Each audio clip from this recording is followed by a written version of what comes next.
This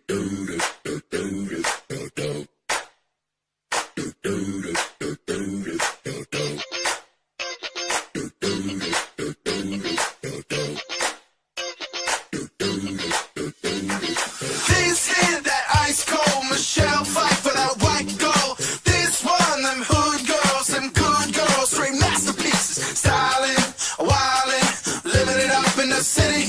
Got Chuck's on with Saint Laurent. Gotta kiss myself, it's so pretty. ¿Qué tal, amigos? Aquí estamos en una emisión más de Mentalismo Libre, gracias a México Libertario, como siempre, que nos da este espacio.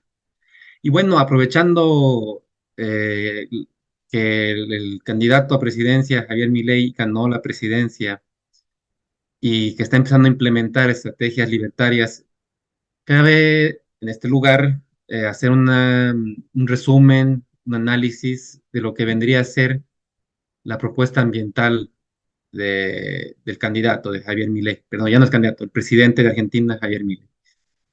Y vamos a concentrarnos en la propuesta que hicieron junto a Libertad Avanza, en el partido que tienen, en un escrito que está en su red social. Cualquiera que quiera checar el escrito, ahí vienen las propuestas que tenía Javier y su equipo. Y pueden en la parte de abajo de la propuesta viene lo que es el sector de alimentos, agricultura, medio ambiente, y de ahí sacamos el extracto que ahorita vamos a ir enumerando. Ok, entonces, antes de empezar, yo quería comentarles que yo personalmente he estado muy relacionado con lo que es la problemática en el campo. Y mucha gente piensa que la conservación es nada más cuidar los arbolitos, cuidar los animalitos y que nadie los toque, ¿no? Las famosas áreas naturales protegidas podría decirse que es el ejemplo perfecto de lo que la gente comúnmente cree que debería ser la conservación ambiental. Nada más que en esas áreas protegidas el humano no está contemplado. O si es que está dentro del área protegida, ve muy amenazadas sus decisiones, cómo trabajar, con qué trabajar, e incluso si no llega a adoptar lo que el Estado les dice que tienen que hacer, pueden, pueden quitarle su propiedad, pueden ser sujetos a la expropiación de su propiedad en nombre del bienestar común, como es la ecología y el medio ambiente. Entonces, normalmente la mayoría de las veces que he visto un apoyo del gobierno o de la sociedad en específico a este sector, han sido en base a ayudas, proyectos, talleres, transferencias de tecnologías, cuando realmente las personas de ahí no necesitan nada de eso. Ustedes pueden ir al campo en México y se dan cuenta que durante años el PRI, incluso el PAN, han desarrollado su política ambiental y agrícola en base a ayudas.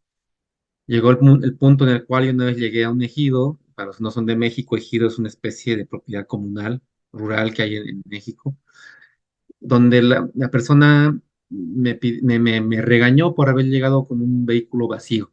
Él decía que por qué no llegaba yo con regalos para ellos, de cualquier tipo, comida, de muebles, medicinas. Ellos ya se acostumbraron a recibir ayudas, pero no han salido de ese estado de pobreza. Y eso se puede ver en cualquier parte del mundo. Argentina, yo llegué a estar en el norte de Argentina muy poco tiempo, pero no noté mucha diferencia entre lo que era el sur de Bolivia y el norte de Argentina. La misma pobreza, montón de ayudas nacionales e internacionales de todo tipo, donde yo veía, por ejemplo, paneles solares totalmente abandonados, sin ningún tipo de mantenimiento, porque no tienen el dinero para mantener, chozas, cabañas, casas de adobe totalmente improvisadas, sucias, pequeñas, con su panel solar, eso sí. O la olla solar, que es una olla con la que se puede cocinar con el reflejo del sol. Imagínate cocinar afuera en esos lugares donde el viento llega hasta los -7, -8 grados centígrados. Entonces, realmente las ayudas no funcionan. Lo que realmente puede funcionar es lo que ahorita vamos a leer. ¿Ok? Las ayudas realmente no. Y una vez que sepamos muy bien que las ayudas no funcionan, hay que tener muy en cuenta que en cuanto la comunidad rural tiene mejores ingresos, son más eficientes. Incluso en lugares de Latinoamérica donde el, el- el dueño del área rural es privado y no vive en base ayudas sociales, su calidad ambiental en su área es mucho mayor que las áreas protegidas del gobierno o las áreas comunales donde reciben mucha ayuda a las personas. Yo lo veía, llegué a lugares en el norte de México donde la cacería es legal, muchos viven de una especie de mezcla entre ganadería y cacería, y esta ganadería es extensiva, o sea que las vacas están esparcidas en el pastizal junto con los venados. Entonces, realmente logran tener muchos ingresos y uno puede ver a los venados corriendo como ratones en el campo, es impresionante cómo es eso. Y tú te vas al lado de Hidalgo, al lado del rural pobre, recibe muchas ayudas sociales y no hay nada. Todos ya se lo han comido, todo lo han destruido, por lo que hablamos hace mucho tiempo que es la tragedia de los comunes. Dejando eso claro, ahora podemos ver exactamente de qué trata esto, esta nueva estrategia del presidente de Argentina en su país. Son 15 puntos que desarrolla. Vamos a ir mencionando el número uno, el principal de todos. Dice, eliminar todos los impuestos distorsivos, empezando por los derechos de exportación, retenciones, y siguiendo con los que restan a competitividad como ingresos brutos, débitos bancarios, así como el impuesto al valor agregado que no debe contener regímenes de retenciones y percepciones que han desnaturalizado su característica de impuesto neutro. O sea, va a reducir un montón de impuestos que justamente a quien más dañan es a los productores rurales.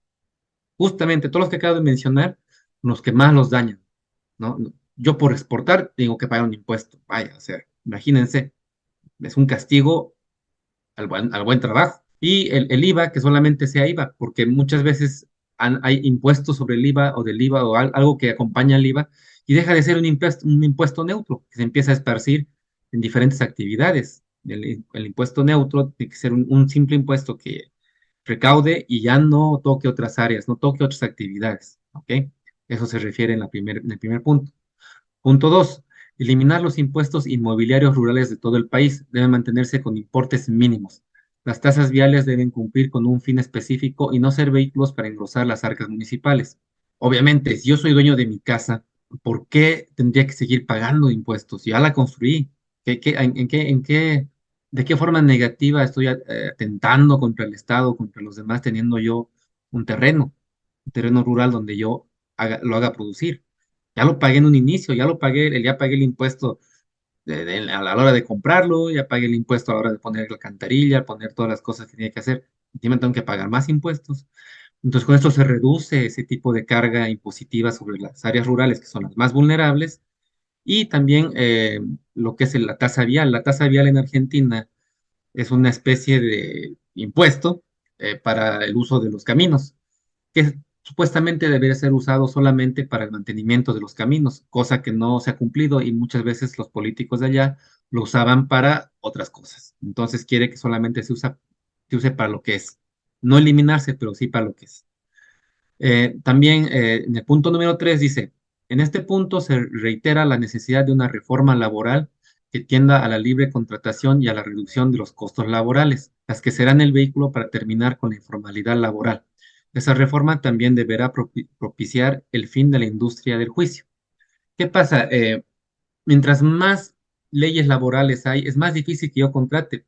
Los jornaleros son trabajadores que contratan por día, por época, y los cuales no llegan a estar inscritos en el padrón, en lo que es Hacienda, y es informal. Entonces, esa informalidad también va causando ciertos mercados negros y vicios donde se perjudica al patrón y se perjudica al trabajador.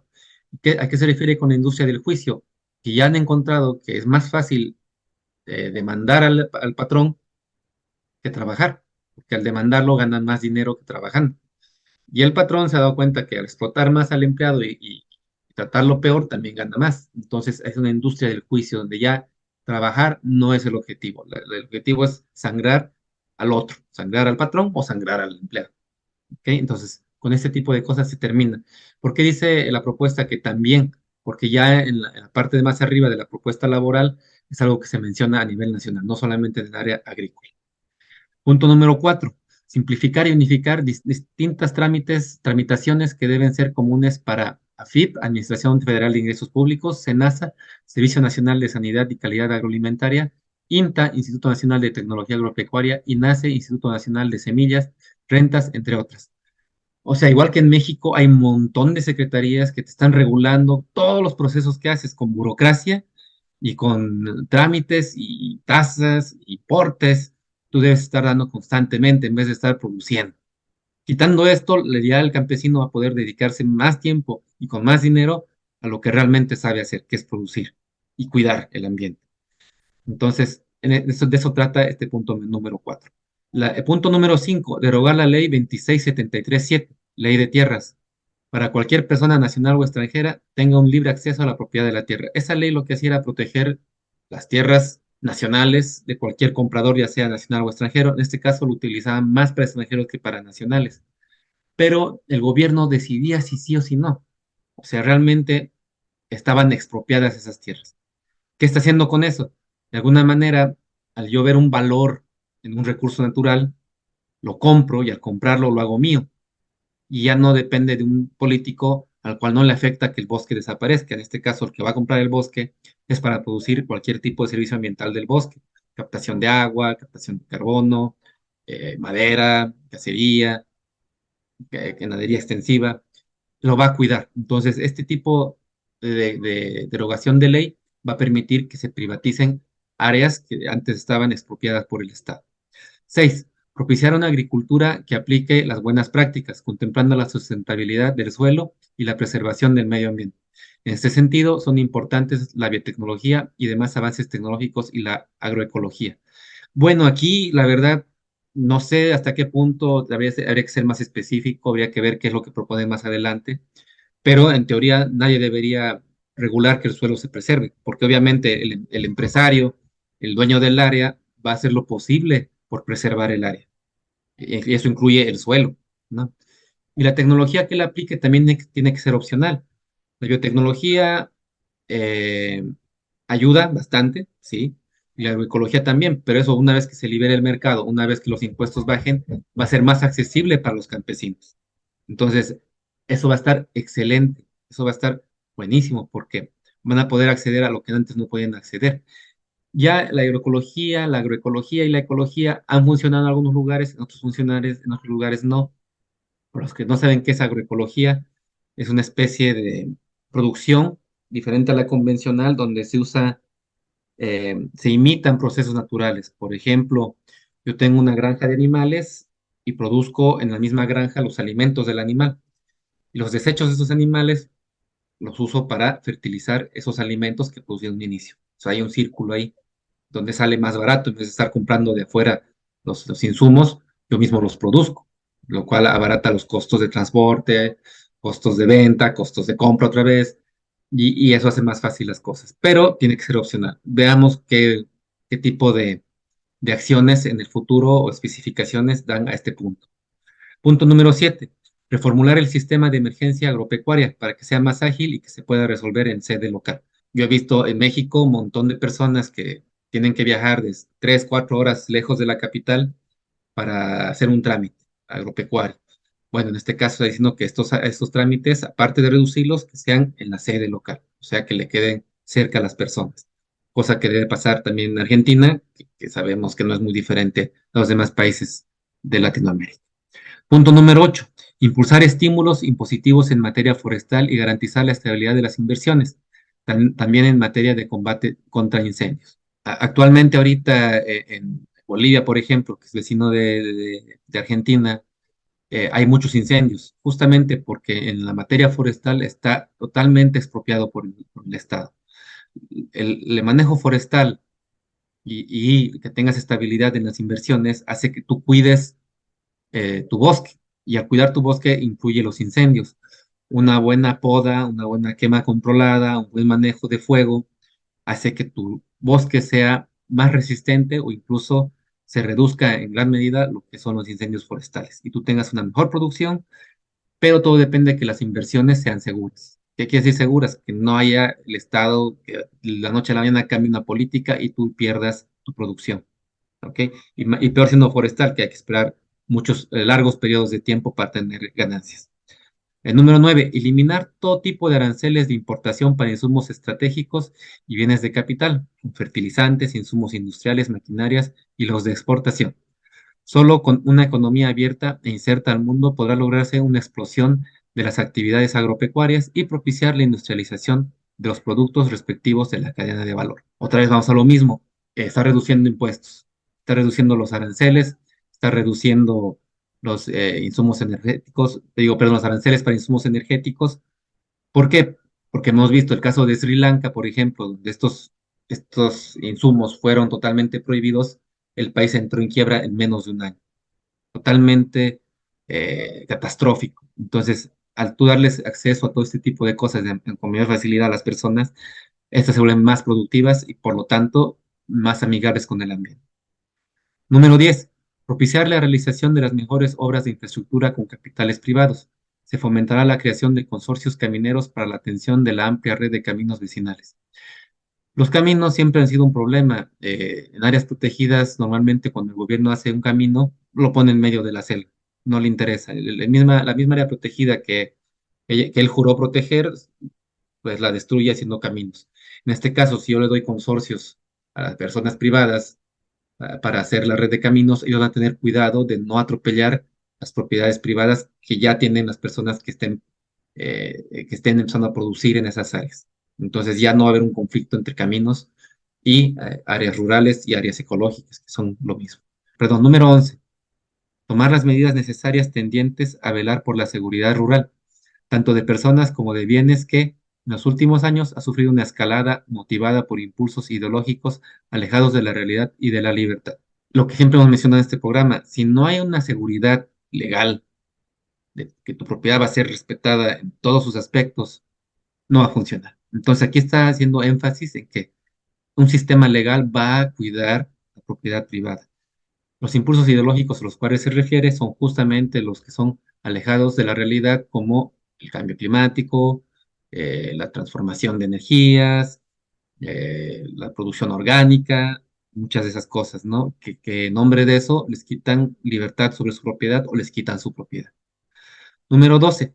En materia de pesca, debemos cuidar nuestro patrimonio marítimo y evitar el aprovechamiento indiscriminado e ilegal. Bueno, eso lo han dicho todos los gobiernos, habrá que ver cómo exactamente piensan hacer eso. 13. Eliminar las cuantiosas restricciones y marañas laborales y administrativas que impiden eficaces actividades portuarias, tanto en materia de almacenamiento como de descarga, transferencia y embarque de productos y servicios. Bueno, esto también otra vez va a lo mismo, reducir los costos a las personas que están haciendo producción, en este caso también pesquera. 14. Otorgar un tratamiento especial a la cuenta marítima e incluso fluvial mediante sistema de concesiones e incluso privatizaciones. Aquí está tocando un tema muy interesante que es eh, la privatización. La concesión es un tipo de privatización, pero dura 5 o 6 años, no es 100% tu propiedad, puede funcionar medianamente de forma eficiente, pero la privatización es lo más eficiente que puede haber. Probablemente vayan a hacer cosas como las que mencionamos hace un tiempo, referentes a la economista Eleanor Armstrong, donde hay una comunidad comunal, donde la propiedad misma es de todos, pero dentro de una escala grande, que es una propiedad privada comunal. Eso lo hemos visto en casos en Perú y en Oceanía, donde Eleanor Armstrong en sus libros y en sus publicaciones pone como ejemplo eh, cómo los bancos de pesca son cuidados entre todos y las ganancias son de acuerdo a la pesca, pero respetando al prójimo. Pero si quieren ahondar más en eso, tenemos un capítulo entero que detalla exactamente cómo funcionaría la privatización de un río o de un mar o de un lago. Entonces, lo que está haciendo aquí es algo realmente revolucionario y sería algo que por primera vez se haga en la historia de la humanidad, lo que es la privatización de cuerpos de agua. En Chile hay concesiones, pero como dijimos, la concesión al final de cuentas no es tu propiedad. No podemos decir realmente que se ha privatizado el agua en Chile. No lo ha sido. Y número 15, para finalizar, debe promoverse la industrialización de la pesca local y para ello eliminarse las cuantiosas restricciones imperantes. Nuevamente, la forma de ayudar es quitar al Estado del camino y dejar que la gente se desarrolle por sí sola. Estos son los 15 puntos que propone Javier Milei para mejorar el ambiente y la producción agrícola que van de la mano para su país. Y eso es lo que deberían hacer, algo parecido, un poco diferente de acuerdo a las circunstancias de cada país, obviamente, para la persona que quiere mejorar el ambiente. O sea, realmente yo no he visto propuesta en toda mi vida, en ONGs, en secretarías, en dependencias, ONGs internacionales y nacionales, que planteen esto. O sea, quitar los impuestos. Siempre son ayudas, ayudas, ayudas. Este tipo de propuesta realmente a la persona que no quiere trabajar no le va a gustar. Pero a los que quieren trabajar, vaya, van a empezar a ver una luz al final del túnel. El tiempo dirá si estas estrategias pueden implementarse, pero lo que estoy seguro es que si se implementan va a tener resultados. El tiempo en el que tarden en tener resultados positivos va a depender mucho de las circunstancias en las cuales actualmente se encuentra Argentina y cada ecosistema donde, donde se implementan ese tipo de acciones va a tener diferentes tiempos de recuperación. De lograr este tipo de cosas, veríamos un cambio y una evidencia de que la propiedad privada y el respeto irrestricto de esta misma son el camino a seguir para mejorar el ambiente en cualquier parte del mundo. Estos principios económicos son universales, no se limitan a un lugar específico en el tiempo o en el espacio. Con todo esto, esperemos que todo le salga bien. Vamos a estar de cerca observando este gran experimento del cual hemos hablado tanto en este programa para estudiarlo, verlo, apoyarlo y en algún caso tal vez incluso no estar de acuerdo y decir por qué. Espero que les haya gustado esta emisión. Cualquier cosa que tengan una duda, que tengan un comentario, estamos a su disposición y encantados de responderles. Muchas gracias y nos vemos pronto. Hasta luego.